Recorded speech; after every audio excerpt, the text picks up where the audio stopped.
The lights dimmed across a silent stadium. The crowd stood in stillness.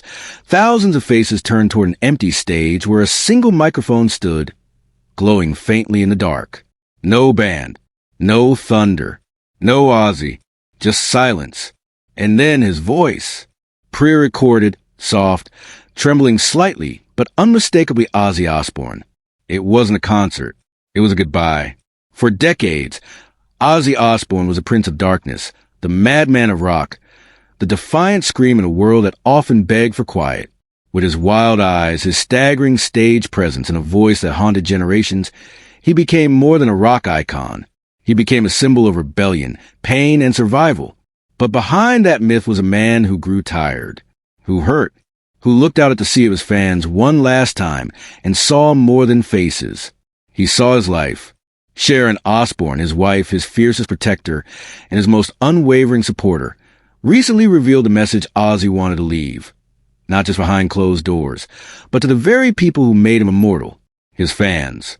She sat in an interview, not as a TV personality we often see, but as a woman carrying the weight of a shared lifetime.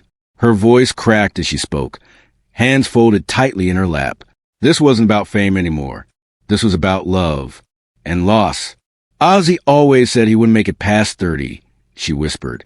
And yet here he is, older, broken, but full of gratitude. The final message Ozzy wanted to give wasn't flashy.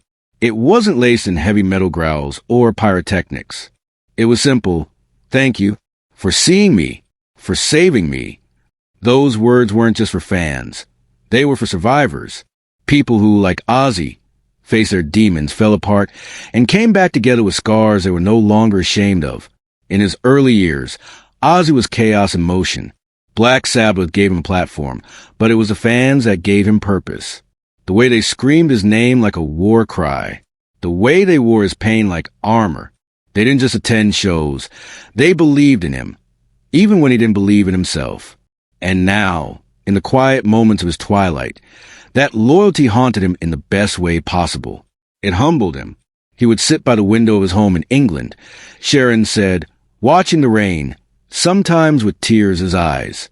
He never thought he deserved that kind of love. Not after the overdoses, the arrests, the broken promises. But time and again the fans stayed. And in return, he wanted to give them something honest, something final, a truth without a melody. Ozzy's health has been in decline for years. Parkinson's, a fall that left him in excruciating pain, a body pushed to the brink by a lifetime of extremes. And through it all, he kept saying he would return to stage. For the fans. Not for the money. Not for the fame. But because he didn't want to say goodbye without looking them in the eyes. But sometimes life decides differently. So instead, he recorded a message. One Sharon says he cried through. One that says, in his own fragile voice, "You gave me everything. I hope I gave you something back." It wasn't the Ozzy people remembered, the fire-breathing, bat-biting legend. It was John Michael Osbourne, the boy from Birmingham who just wanted to be heard, who turned pain into performance, chaos into culture, who, in the end, just wanted to be remembered as someone who made people feel less alone. The message may be his last. There may never be another tour, another album, but what remains is something deeper than music, a bond between a man and millions who found comfort in his madness.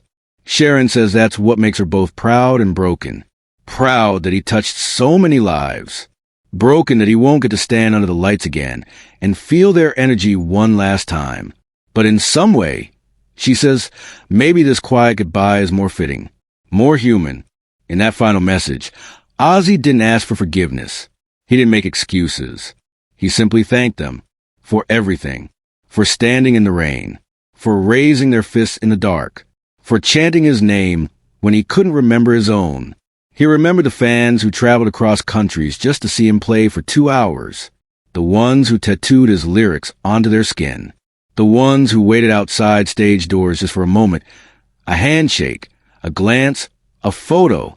He remembered the faces in the front row, pressed against barricades, screaming not just his name, but their stories through his songs. To Ozzy, these weren't just fans. They were family, a scattered, global tribe connected not by blood, but by rhythm and pain and rebellion. Ozzy's final message was more than gratitude. It was a confession, an admission that the love he received from the world was the very thing that held him together during his worst nights. Nights when the lights were off, the applause had faded, and the silence crept in. Nights when addiction clawed at his chest and self-doubt screamed louder than any amp. The fans were the light he chased in the dark. They were the reason he stood up again when his body begged to stay down.